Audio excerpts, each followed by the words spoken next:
My best friend took the baby name I'd been saving for years, so I took something she never saw coming, her child's inheritance.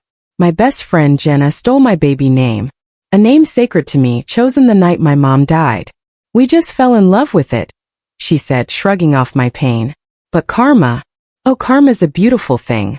For months later I got pregnant, and the second I learned the name of Jenna's husband's family centuries old, sacred baby name tradition, a wicked idea sparked. I chose that name, and when they promised my daughter her inheritance, Jenna's face went white. This wasn't just revenge. It was an epic tale of poetic justice, and it's something you won't want to miss. I know you mentioned Celeste, but Ryan and I just fell in love with it, Jenna said at her baby shower, her hand on her 7-month bump. You understand, right? You're not even pregnant yet. I sat there holding the gift I'd brought, a handmade quilt with constellation patterns, specifically chosen because Celeste meant heavenly. I'd shared that name with Jenna 5 years ago, the night my mom died. Mom had always said if she'd had another daughter, she would have named her Celeste. It was sacred to me. Jenna knew all of this. Besides, Jenna continued, cutting her cake, you can still use it for a middle name or something. The other shower guests shifted uncomfortably. Everyone knew Jenna and I had been inseparable since college. Everyone also knew I'd been trying to conceive for 3 years while Jenna got pregnant within 2 months of trying. Sure, I managed to say. It's a beautiful name. What else could I say? Make a scene at her baby shower? Demand she change her mind? The damage was done. 2 months later, baby Celeste was born. Jenna plastered social media with photos. Our little star, she captioned everything, using the celestial theme I described to her. The constellation nursery I'd planned. The star-themed monthly photos I dreamed about. All of it stolen. Then, for months after Jenna's daughter was born, I finally got my positive test. I didn't tell anyone except my husband, Dean, for the first trimester. Not even Jenna, who texted constantly asking why I was being distant. The second trimester ultrasound revealed we were having a girl. Dean squeezed my hand. What about Eleanor? He suggested gently. Your grandmother's name? Maybe, I said, but my mind was somewhere else entirely. 2 weeks later, I ran into Jenna's mother-in-law Diane at the grocery store. We'd met several times at Jenna's events. How's Jenna? I asked politely. Diane's face tightened. Fine though. I'll never understand why she refused to use my mother's name. 3 generations of tradition broken. She shook her head. Margaret Rose. Every firstborn daughter in our family for 100 years. But Jenna said it was outdated. I knew this story. Jenna had ranted about it for years. How Ryan's family pressured her to continue the tradition. How his grandmother had even offered to pay for college if they used the name. How Diane brought it up every holiday, every birthday, every chance she got. Jenna called it her nightmare name, because she knew Diane would never let it go. Such a beautiful name, I said carefully. Full of history. Diane's eyes actually missed it. My mother was Margaret Rose. I'm Margaret Rose, though I go by Diane. Ryan's sister plans to use it someday, but she's not even married. The tradition might die with me. That evening I told Dean about the conversation. He looked at me suspiciously. You're not thinking what I think you're thinking. Margaret Rose is a beautiful name, I said innocently. Classic, timeless. We could call her Maggie. The thing is, I genuinely did fall in love with the name. The more I said it, the more right it felt. Margaret Rose. Maggie. It was elegant but approachable, strong but feminine. Everything Jenna had said she hated about it, I loved. We didn't announce the name until the birth. When Margaret Rose arrived, healthy and perfect, I posted one simple photo with her name. No explanation, no tags, just the announcement. My phone exploded within an hour. Jenna called 15 times. I didn't answer. She texted, "Are you serious right now?" Then, "You know what that name means to Ryan's family?" Then, "This is insane. You're not even related to them." Finally, "Please call me." I responded once. "Congratulations on your daughter, Celeste. I'm sure you understand that, Dean, and I just fell in love with Margaret Rose. You're right, though. Names can't be claimed. Thanks for teaching me that." The real chaos started when Diane found out. Ryan's mother sent us a gorgeous antique silver rattle that had belonged to the original Margaret Rose. She posted about her honorary granddaughter carrying on the family tradition. She sent heirloom clothes, family photos, a hand-embroidered christening gown that had been worn by every Margaret Rose for a century. Jenna was livid. She texted, "She brings up your daughter at every family dinner." But here's the thing. Maggie really did become part of Ryan's extended family in a weird way. Diane invites us to holiday dinners where Maggie is treated like royalty while Jenna sees. And what shocked us was when the family matriarch sent Maggie a trust fund announcement on her first birthday, something she'd promised for the next Margaret Rose. 3 days after posting about the trust fund, my phone rang with Diane's number. She didn't even say hello before launching into how Maggie absolutely needed to come to Sunday dinner to meet her cousins and see all the family photos of the Margaret Roses through the years. I said yes because some part of me wanted to see this whole thing through to wherever it was going. Dean looked up from his laptop when I hung up and gave me this look that said he wasn't sure this was a good idea, but he didn't say anything out loud. Sunday came fast and we drove to Diane's house with Maggie in her car seat, my stomach doing weird flips the whole way there. The house was packed with Ryan's extended family when we arrived. Aunts and uncles and cousins I'd only met once or twice at Jenna's wedding years ago. Everyone wanted to hold Maggie and take pictures with her, and talk about how she was carrying on such an important tradition. Diane had set up this whole display of framed photos showing every Margaret Rose going back to the original one from the 1920s, and she kept pointing out features Maggie supposedly shared with each of them. Ryan's mom walked me through the whole family tree like I was already part of it. And honestly, it felt good to be welcomed so completely, even though I knew why it was happening. Then I saw Jenna sitting in the corner of the living room holding Celeste, not talking to anyone, just staring at her phone. She looked up once when someone laughed really loud at something Diane said about Maggie, and the expression on her face made my chest hurt in a way I hadn't expected. Ryan's sister came over to where I was standing near the photo display, and made this comment about how it's nice when family traditions actually mean something to some people. And the whole room went quiet for a second. I wanted to disappear into the floor because even though I'd wanted Jenna to feel bad, watching it happen in real time was different from what I'd imagined. Diane jumped in quickly to change the subject, asking if anyone wanted more food, and the conversation started back up. But it felt forced now. About an hour later, Jenna stood up suddenly and said something about Celeste being fussy and needing to go home. Ryan looked confused because Celeste had been sleeping fine, but he got up and started gathering their stuff without arguing. I followed them out to help carry things to the car, telling myself I was just being polite, but really I wanted to see if Jenna would say anything to me. She didn't look at me once while Ryan loaded the diaper bag and car seat. Then I saw her face as she climbed into the passenger seat and realized she was crying, trying to hide it, but not doing a great job. Ryan closed her door and nodded at me before getting in the driver's side. And they pulled away while I stood there in the driveway holding a casserole dish someone had handed me. For the first time since I'd announced Maggie's name, I felt something other than satisfaction. This weird twist in my stomach that might actually be guilt. I went back inside and finished the dinner, smiling and accepting compliments about Maggie. But that image of Jenna crying kept popping into my head. Dean brought it up on the drive home, asking if I was really okay with how everything had played out. I snapped at him that Jenna deserved this after what she did to me, after she took the name I'd shared with her the night my mom died. He just nodded and went quiet, didn't push me or argue, which somehow made me feel worse than if he'd gotten mad. The next week, my phone completely exploded with messages from our mutual friends. Half of them thought I was a genius for the Margaret Rose move, sending laughing emojis and saying Jenna had it coming. The other half thought I'd gone way too far, that revenge was one thing, but involving Ryan's whole family and a trust fund was crossing a line. Everyone wanted details about how much money was in the trust and whether Diane knew I'd done this on purpose. I realized pretty quickly that our private revenge situation had turned into public entertainment for our entire friend group, with people taking sides and gossiping about it like we were characters in a show. It made me feel sick in a way I couldn't quite explain to Dean when he asked why I kept staring at my phone with that look on my face. Then Jenna's sister messaged me asking if we could talk, saying Jenna was really struggling, and their family was getting worried about possible postpartum depression. I stared at that message for like 20 minutes before responding that I'd meet her for coffee.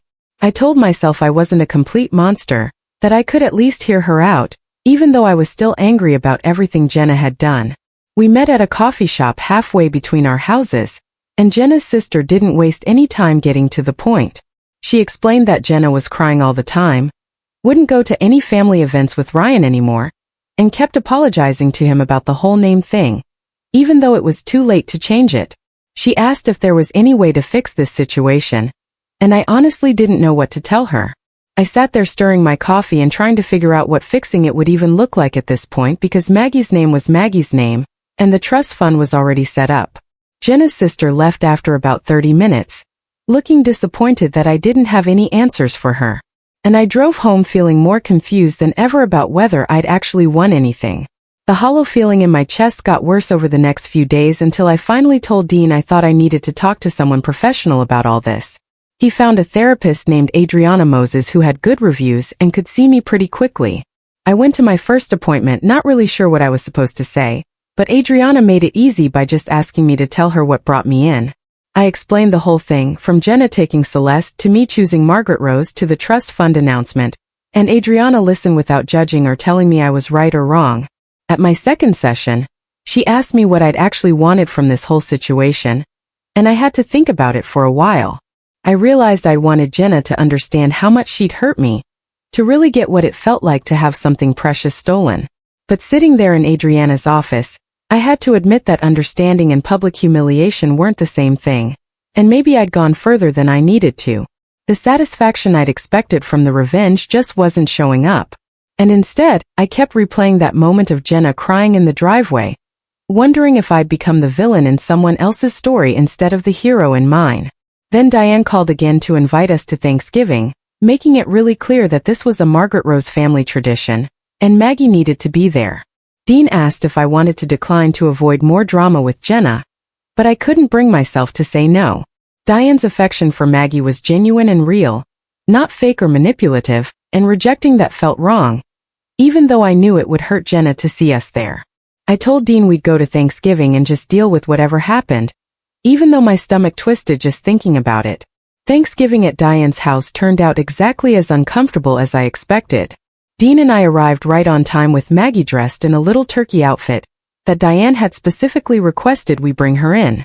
The house smelled like roasting turkey and pie, and Diane practically snatched Maggie from my arms the second we walked through the door, cooing about her precious Margaret Rose and how she needed to show her off to everyone.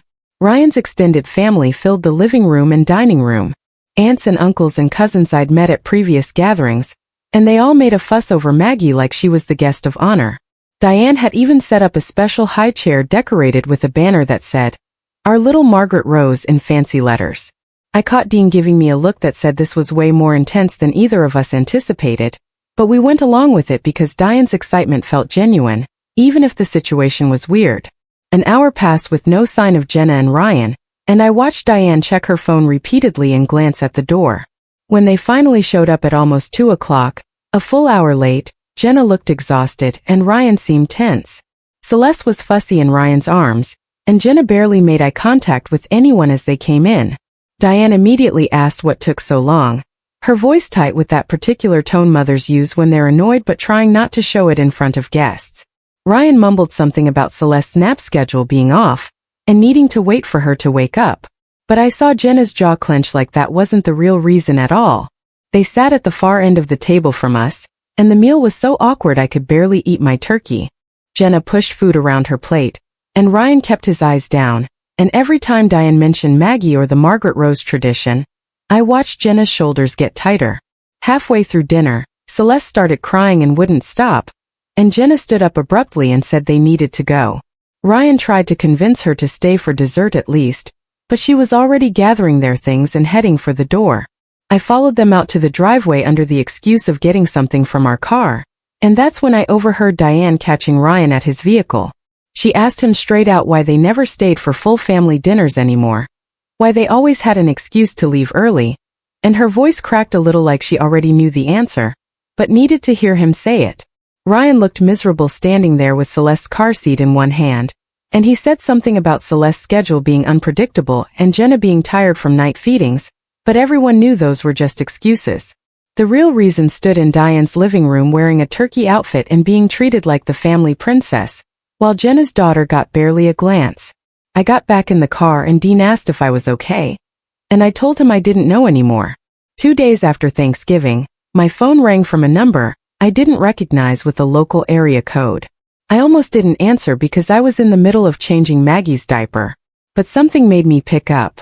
The voice on the other end was older, warm, but with a slight shake that comes with age, and she introduced herself as Aurelia, Ryan's grandmother. She said Diane had given her my number, and she hoped I didn't mind the call. But she was 87 years old and wanted to meet the baby carrying her name before she ran out of time. The way she said it, so matter-of-fact, like she was talking about running out of milk instead of running out of life, caught me completely off guard. She asked if she could visit sometime soon, maybe this week if that worked, and her voice had this quality that made it impossible to say no. I found myself agreeing to Thursday afternoon, giving her our address. And when I hung up, I realized my hands were shaking. Dean asked who called, and I told him about Aurelia wanting to visit, and he got this concerned look and asked if I was ready for that. I wasn't sure what being ready would even look like, but I said yes anyway because turning down an 87-year-old woman who wanted to meet her namesake felt wrong, regardless of how we got here. Thursday came faster than I expected, and I spent the morning cleaning the house like Aurelia was going to inspect it with white gloves. Dean took off work early to be there. And when the doorbell rang at exactly 2 o'clock, my stomach did this flip thing that made me feel like I was meeting royalty. Aurelia was tiny, maybe 5 foot tall, with white hair pulled back in a neat bun, and these sharp blue eyes that seemed to take in everything at once. She moved slowly with a cane, but refused Dean's offer to help her to the couch, saying she wasn't dead yet and could manage just fine. The second she sat down and I brought Maggie over, her whole face transformed. She held out her arms and I placed Maggie in them, and Aurelia started crying these quiet tears that rolled down her cheeks while she stared at my daughter.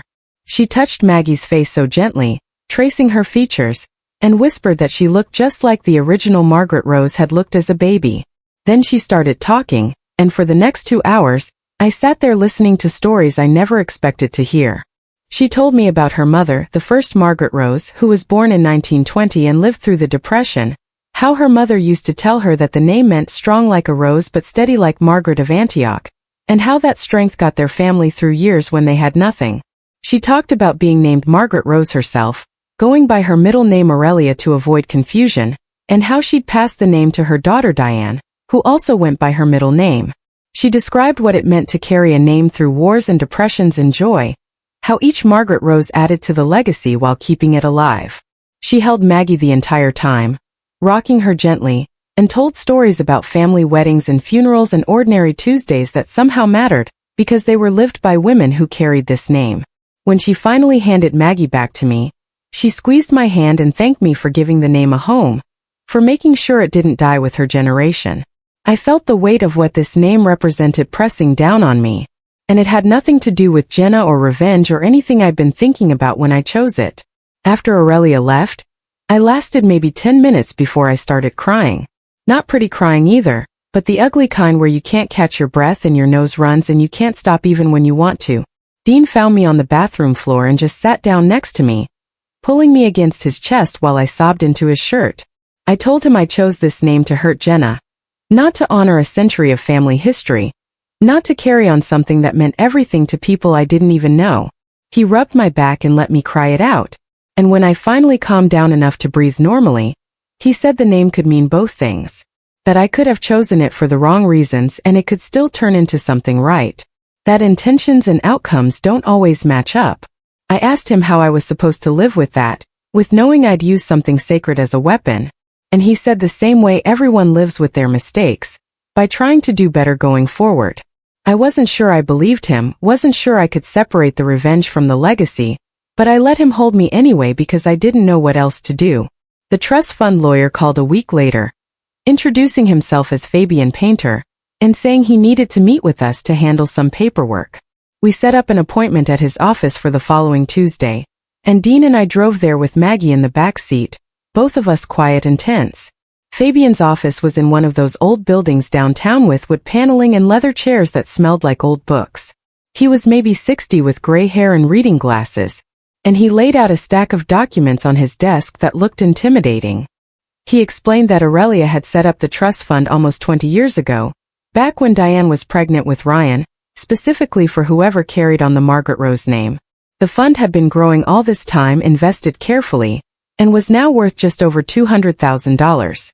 Fabian went through the terms carefully, explaining that Maggie would have access to the money for college expenses, starting a business, or buying a home, with specific distributions at ages 18, 25, and 30.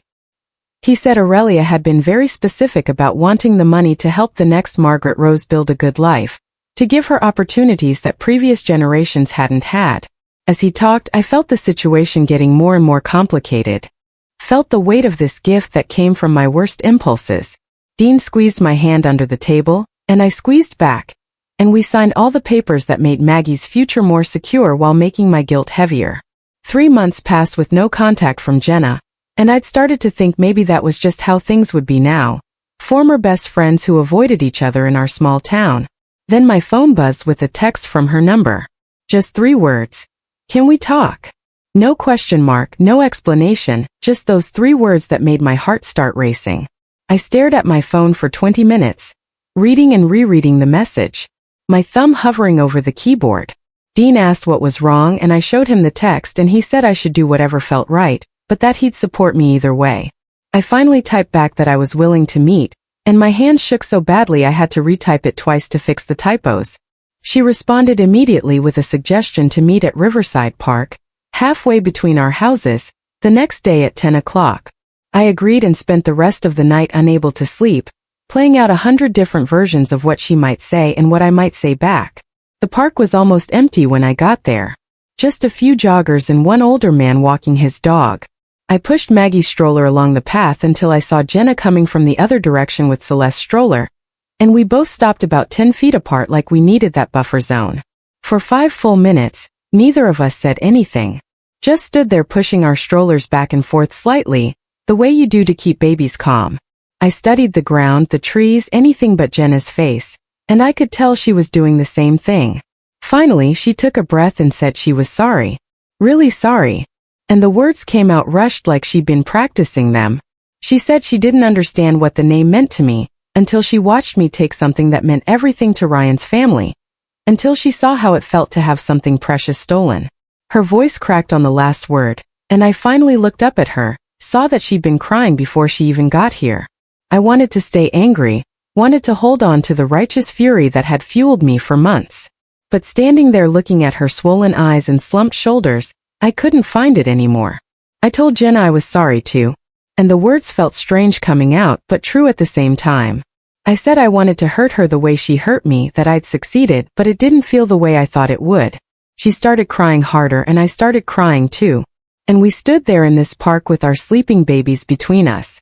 Both of us crying over the mess we'd made of everything. Celeste stirred in her stroller. And Maggie made a little sound, but neither of them woke up, tiny and oblivious to their mothers falling apart 10 feet away from each other. I grabbed tissues from my diaper bag and handed one to Jenna, and we both laughed a little at how ridiculous we must look. 2 grown women sobbing in a park on a Tuesday morning. After we both calmed down, Jenna started talking again, and this time her voice was steadier. She admitted she took the name Celeste because she was jealous of my relationship with my mom, jealous of how I had these deep, meaningful stories and connections, while her own mom was distant and critical. She said she wanted something that felt that meaningful, that carried that kind of weight, and she didn't think about whether I'd actually have a daughter or whether it would matter years later. She called it thoughtless and selfish and said it didn't excuse what she did, but at least explained it. I listened and felt something shift in my chest. Not forgiveness exactly, but understanding, maybe the kind that comes from seeing someone's ugly truth and recognizing it's not that different from your own. I told her I got it, that I'd done the same thing in reverse, taken something meaningful to hurt her without thinking about all the other people it would affect. We were both quiet for a minute, watching our daughters sleep, and I thought about how we'd both weaponized names that should have been about love and legacy. We ended up talking for almost 2 hours, really talking, the way we used to before everything got broken. We agreed our friendship probably couldn't go back to what it was, that there was too much damage and too much hurt on both sides. But we also agreed that maybe we could find a way to be civil, maybe even friendly eventually, especially since our daughters would grow up in the same community and probably end up in the same schools. Jenna said she didn't want Celeste and Maggie to inherit our drama, to grow up with this weird tension neither of them caused. I agreed and said we owed it to them to at least try to be adults about this, even if being best friends again wasn't possible. When we finally said goodbye, Jenna reached out and squeezed my arm and I squeezed back, and it felt like an ending and a beginning at the same time. That evening at home, Dean looked up from feeding Maggie when I walked through the door, and I could see the question in his face before he even asked how it went. I sat down at the kitchen table and told him everything, the crying and the apologies and the agreement to try being civil for our daughters. He put down the baby spoon and reached across to squeeze my hand, his shoulders dropping like he'd been holding tension for months. He said he hated watching me carry all that anger around, that it changed me in ways I probably didn't even notice. He thought Maggie deserved to grow up without inheriting our drama, without absorbing the bitterness between her parents and Jenna's family. I nodded because he was right, even though part of me still wanted to hold on to the satisfaction of my revenge. 2 weeks later, Diane called asking if we'd come to Christmas dinner and mentioned she'd invited Jenna and Ryan too. I texted Jenna before responding, asking if she felt okay about both families being there. She took an hour to reply but finally said yes, that we had to start somewhere, and a big family gathering might be easier than something intimate. I called Diane back and accepted, my stomach twisting at the thought of navigating a holiday meal with everyone watching to see if Jenna and I would explode at each other. Christmas Day arrived cold and bright, and Dean drove us to Diane's house with Maggie bundled in her car seat, making happy baby sounds. Jenna and Ryan were already there when we walked in, Celeste asleep in Ryan's arms. The first few minutes felt stiff and awkward, everyone being extra polite and careful with their words. But then Diane started fussing over both babies equally, cooing at Celeste and then turning to do the same with Maggie, passing out matching handmade Christmas outfits she'd sewn for both girls. I watched her move between the two carriers, giving equal attention and love, and something loosened in my chest. She had enough love for everyone. Had never seen this as a competition, even when Jenna and I turned it into one. After dinner, Ryan found me in the hallway near the bathroom and asked if we could talk for a minute. We stepped into Diane's home office and he closed the door, then turned to me with tired eyes. He thanked me for talking to Jenna at the park, said she'd been doing so much better since that conversation, more like herself again. He admitted the whole name situation had put huge strain on their marriage because his family kept bringing it up at every gathering, making Jenna feel like an outsider at her own in-law events. His voice cracked a little when he said he'd been scared they might not make it through, that the resentment was eating away at everything good between them. I told Ryan I was sorry for using his family tradition as a weapon, that I'd been so focused on hurting Jenna, I hadn't thought about how it would affect him or their marriage. He surprised me by saying he got it, that his sister had done something similar to a cousin years ago over a different family conflict. He said family dynamics were complicated, especially around names and legacy and all the weight people put on those things. We stood there in that small office for another minute, not saying anything else, but something felt settled between us that hadn't been before. My next therapy session with Adriana happened on a rainy Tuesday morning. I told her about the park conversation with Jenna and the Christmas dinner and how I felt guilty but also still angry sometimes. She leaned forward in her chair and said both things could be true at the same time, that I didn't have to choose between them. Jenna had hurt me badly by taking something sacred, and I'd hurt her back by weaponizing a family tradition. And now we both had to figure out how to move forward carrying those scars. She said healing wasn't about forgetting or pretending the hurt never happened. It was about learning to live with the complicated truth of what we'd done to each other. Maggie's 6-month checkup came the following week, and the pediatrician measured and weighed her, declaring everything perfect. While updating the chart, the doctor commented on her name, asking if Margaret Rose was a family name. I hesitated for just a second before saying yes because it was now, even if it started as revenge. The name had grown bigger than my original intentions, had taken on a life and meaning beyond the spite that first made me choose it. The doctor smiled and said it was lovely. Classic names like that were making a comeback. That night after putting Maggie down, I pulled out a new journal I'd bought and started writing. I addressed it to Maggie, explaining the complicated story of her name in simple words she'd understand someday when she was old enough. I wrote about my mom and the name Celeste, about Jenna taking it and how much that hurt. I wrote about meeting Diane at the grocery store and learning about the Margaret Rose tradition, about choosing the name partly for revenge and partly because I genuinely loved it. I wanted her to know both the beautiful family history she'd inherited and the messy truth of how she became part of it. Wanted her to understand that people and their choices were rarely simple or pure. 3 weeks later, Jenna texted asking if I wanted to grab coffee. Just the two of us without the crying this time. We met at a place halfway between our houses, both of us pushing strollers with our daughters bundled against the February cold. We talked about mom stuff, sleep schedules and teething and the weird rashes babies get for no reason. We carefully avoided the name drama, skirting around it like a hole in the conversation neither of us wanted to fall into. It wasn't friendship yet, not the way it used to be, but it wasn't enemies either. It felt like progress, like we were building something new from the broken pieces of what we'd had before. The next month, Aurelia called and invited me to lunch, just the two of us without Dean or Maggie. We met at a quiet restaurant near her assisted living facility, and she spent 2 hours telling me stories about the 4 Margaret Roses who came before my daughter. She described her mother's strength during the Depression, her own childhood during the war, the family traditions that had been passed down through generations. After we finished eating, she pulled out a cardboard box filled with family photos and heirlooms, things she'd been saving for the next Margaret Rose. She pushed it across the table and said Maggie should know where she came from, even if the path here was unconventional. Her eyes were bright and clear when she said, "Sometimes the universe worked in mysterious ways." That night I showed Dean everything from the box, spreading the photos across our bed while Maggie slept in her crib. We looked at pictures of women who carried this name through a century of history, through wars and peace and ordinary life. There were letters and baby clothes and a silver brush set that had belonged to the first Margaret Rose. Dean picked up a photo of Aurelia as a young woman holding her own daughter, and his eyes got wet. He said, "Maybe the universe really did work in mysterious ways, bringing Maggie into this legacy, even through my revenge, turning something born from hurt into something beautiful and lasting." The next week, our friend Sarah texted inviting us to her daughter's 2nd birthday party. She mentioned that Jenna and Ryan were coming too. The first time anyone had tried putting us in the same room since everything happened. Dean asked if I wanted to skip it, but I said we should go because avoiding each other forever wasn't realistic when we lived in the same town and had the same friends. The party was at a park with a bounce house and face painting. And when we arrived, Jenna was already there pushing Celeste on the baby swings. We made eye contact across the playground and both did this awkward half-wave thing before focusing hard on our daughters. I spent most of the party talking to other moms about sleep training and teething, making sure to stay on the opposite side of the playground from Jenna.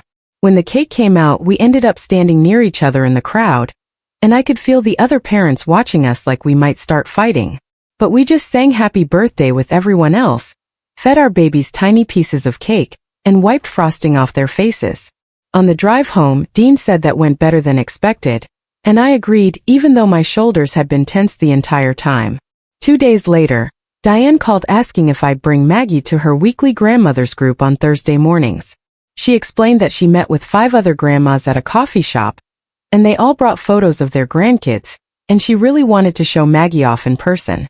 I hesitated because it felt weird, but Diane sounded so excited that I agreed to come once and see how it went. Thursday morning, I dressed Maggie in one of the heirloom outfits Diane had sent, a little white dress with pink flowers that had belonged to the first Margaret Rose. At the coffee shop, Diane introduced me to her friends, and they all cooed over Maggie, passing her around and taking turns holding her. One woman asked how I was related to Diane, and Diane jumped in saying I was her honorary daughter-in-law, which made me feel both touched and guilty. The women asked about Maggie's name, and Diane told the whole story about the family tradition, beaming with pride the entire time. Watching her show off photos on her phone and brag about Maggie to her friends, I felt grateful that something good came from my messy revenge, even if the motivation had been terrible at the start. The following week, Jenna texted me directly for the first time in months. She asked if maybe our daughters could have a playdate sometime, just the 4 of us without Dean or Ryan or any extended family around. I stared at my phone for a full minute, surprised she was reaching out. Part of me wanted to say no because things were still complicated and awkward, but another part was curious if we could build something new from the broken pieces of our friendship. I texted back that I was willing to try. We made plans for the next Saturday at a neutral park halfway between our houses. Saturday morning I was nervous driving to the park, not sure what to expect or how to act. Jenna was already there when I arrived, sitting on a bench with Celeste in a stroller. We said hi and spread out a blanket in the grass, then put both babies down with some toys between them. For the first 10 minutes we mostly just watched the girls, making small comments about how Celeste was trying to grab everything and how Maggie kept rolling onto her stomach. Then we started talking about real stuff like how neither of us was sleeping more than 3 hours at a time and how pediatricians always made us feel like we were doing everything wrong. Jenna laughed when I described Maggie's blowout at the grocery store last week. And I laughed when she told me about Celeste screaming through an entire Target trip. We carefully avoided talking about the name drama or Ryan's family or anything heavy, just stuck to the daily struggles of keeping tiny humans alive. When it was time to leave, Jenna stood up and hugged me. And for a second it almost felt normal, like maybe we could find our way back to something resembling friendship, even if it would never be exactly what we had before. 3 weeks later, Ryan's whole extended family gathered for Aurelia's 88th birthday at a big community center they'd rented. Dean and I weren't sure if we should go since it was a family event, but Diane insisted and said Aurelia specifically wanted Maggie there. When we arrived, the place was packed with at least 50 people. Multiple generations of Ryan's family, all celebrating together. Aurelia sat in a big chair in the middle of everything, wearing a purple dress and a birthday crown, looking tiny but fierce. After lunch, someone announced they were doing a special family photo with all the Margaret Roses, and Aurelia waved me over. A professional photographer had set up lights and a backdrop, and I stood there holding Maggie while Diane and 2 other women I'd never met lined up beside us. The photographer arranged us by age with Aurelia in the center, and I felt completely overwhelmed, realizing I was now part of this century-old tradition. Through the messiest possible path, Aurelia held Maggie for one of the photos, and watching her cradle my daughter with such obvious joy made my throat tight. After the photos, Ryan's sister found me by the dessert table. She introduced herself as Nicole and said she wanted to apologize for some of the pointed comments she'd made at that first dinner when Maggie was a newborn. She explained that she'd always planned to use Margaret Rose for her own future daughter someday, had been planning it since she was a teenager. But seeing how happy Aurelia was about Maggie, how the name had found its way to a baby who would actually be raised knowing and loving this family history, made her realize the name had found the right home. She said she'd pick something else when she eventually had kids, and she seemed genuinely at peace with it. I thanked her for telling me and apologized for the awkward situation, and she just shrugged and said, families were complicated. Later that night, after putting Maggie to bed, I sat with Dean on the couch thinking about everything. I told him how weird it was that so many people had claims or plans for this name. From Diane wanting to continue the tradition to Nicole planning to use it to Jenna being pressured about it for years. Somehow Maggie ended up with it through the absolute messiest path possible. Born from my hurt and anger, but landing her in this whole legacy she'd carry forward. Dean laughed and said she'd have one hell of a story to tell someday when she was old enough to understand it all. And he wasn't wrong about that. The next Tuesday, I had my regular session with Adriana. We'd been working on processing everything that happened. And that day we talked specifically about forgiveness. She asked if I'd forgiven Jenna for taking the name Celeste, and I said I was working on it, but it still hurt when I thought about it too much. Then she asked if I'd forgiven myself for the revenge, for deliberately choosing a name I knew would cause problems. That question hit harder because I hadn't really thought about forgiving myself. Had been so focused on whether what I did was justified. Adriana pointed out that I could acknowledge I acted from a place of deep hurt, while also taking responsibility for the pain I caused Jenna, and the chaos I created in Ryan's family. She said both things were true at the same time. That I was both the person who got wronged and the person who wronged someone else back, and learning to hold both truths was part of growing up and becoming better. 2 weeks after that therapy session, my phone rang while I was making dinner. It was Jenna. And when I answered, she was crying, but in a happy way. She said Celeste had just said her first word, which was mama, and she'd immediately wanted to call and share it with someone who would really understand how big that moment felt.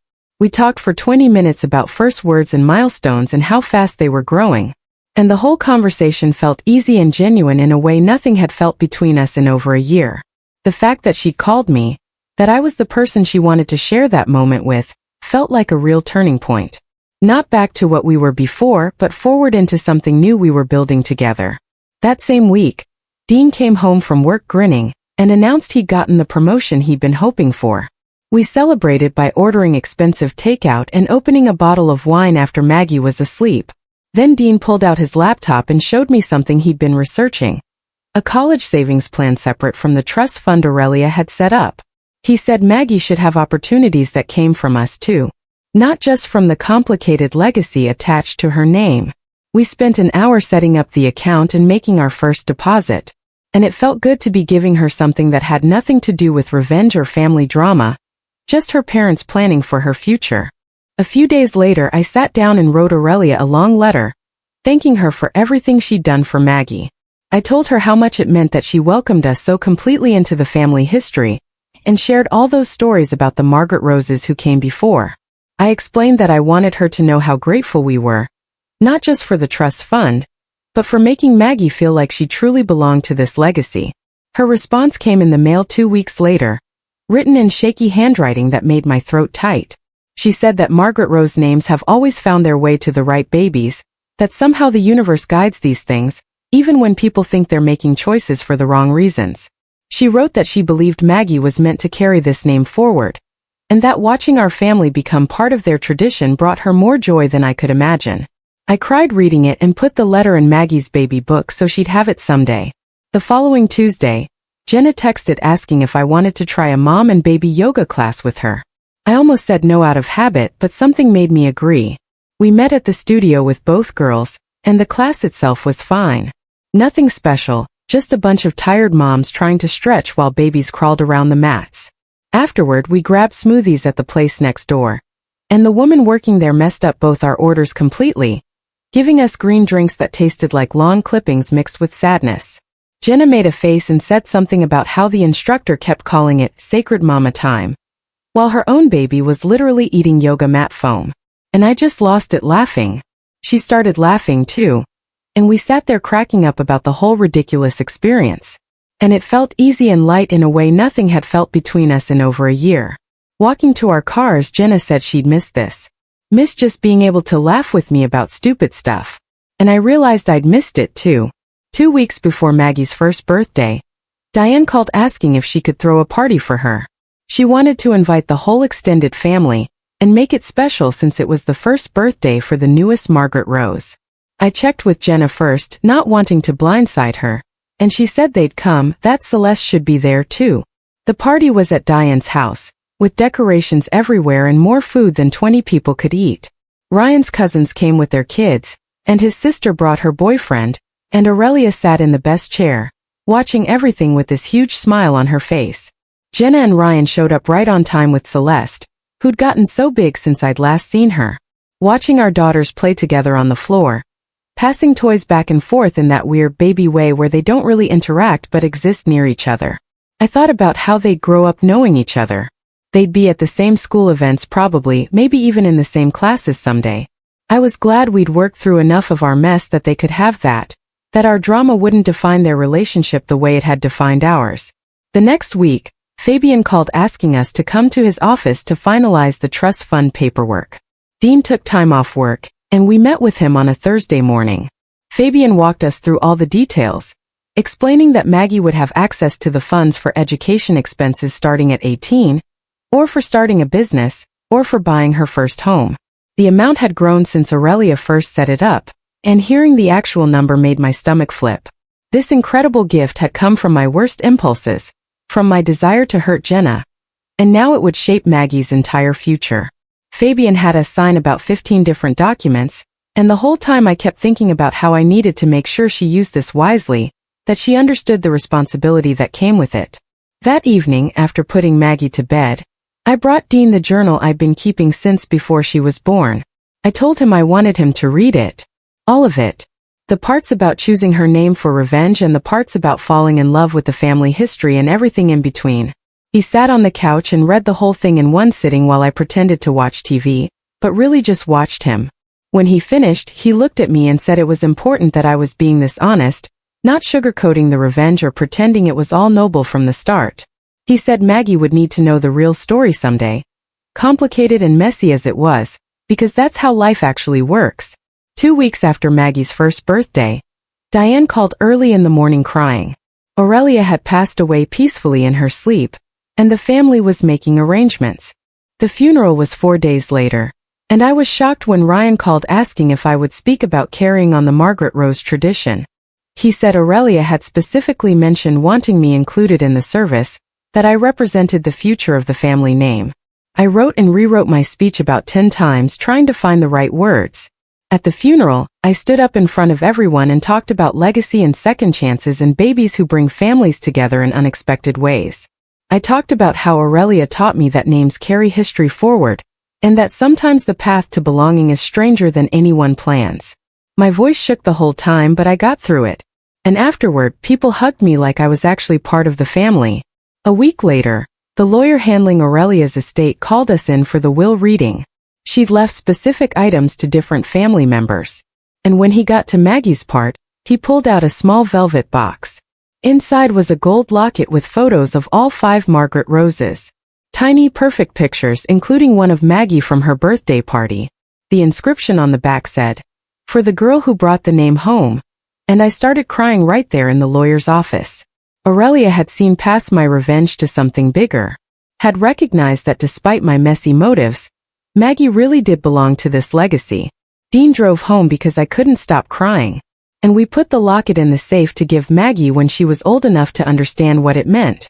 After the funeral, Jenna texted asking if I wanted to get coffee, and we met at the place halfway between our houses again. She told me that watching how Aurelia loved Maggie, how the whole family embraced her, helped her understand what family legacy really means. She said it's not about obligation or pressure like she'd always felt from Diane, but about belonging and connection and being part of something that stretches across time. Then she said something that surprised me, that she was genuinely glad the name went to someone who'd be surrounded by that history and love. That maybe it was meant to work out this way even if we got there through hurt and anger. 6 months passed with things feeling almost normal between us. We did playdates every few weeks, texted about mom stuff, and slowly rebuilt something that felt like friendship even though it was different from before. Then one Tuesday Jenna called and asked if she could come over. She showed up with Celeste and this nervous energy, and finally, she told me she was pregnant again. She was barely 8 weeks along, but she wanted me to know. Wanted to ask my opinion on names this time instead of just deciding on her own. We spent the whole afternoon going through baby name books and websites, throwing out options and laughing at the weird ones and actually talking through what felt right. She said she wanted something meaningful but not loaded with family drama. And I helped her narrow it down to a few favorites that felt fresh and completely theirs. Leaving, she hugged me tight and said she was glad we found our way to this, to a new kind of friendship that was different from before, but real and honest. At 14 months, Maggie took her first wobbly steps across our living room. Dean and I both cheered like she'd won an Olympic medal, and she looked so proud of herself before falling on her diaper-padded bottom. Watching her try again, determined to make it to the couch, I thought about the whole journey from revenge to this moment. I couldn't say I regretted choosing her name because it brought us Diane and Aurelia and the trust fund and eventually a path back to Jenna. Sometimes the messiest choices lead to the most unexpected blessings, and I was learning to make peace with all of it. The hurt and the healing, the revenge and the redemption, the way life rarely works out clean and simple like you plan. Maggie pulled herself up and took 3 more steps before Dean caught her. And her laugh filled the whole house with joy that had nothing to do with names or drama, or anything except being loved completely for exactly who she was. Have you ever used revenge to cope with pain, only to find yourself on an unexpected journey toward something more? Tell me your story in the comments below.